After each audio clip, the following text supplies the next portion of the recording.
بالله من الشيطان الرجيم.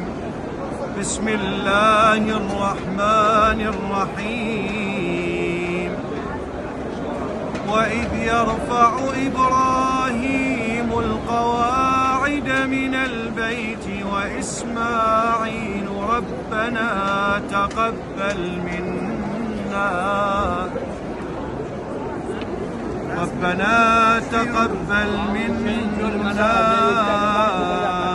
إنك أنت السميع العليم.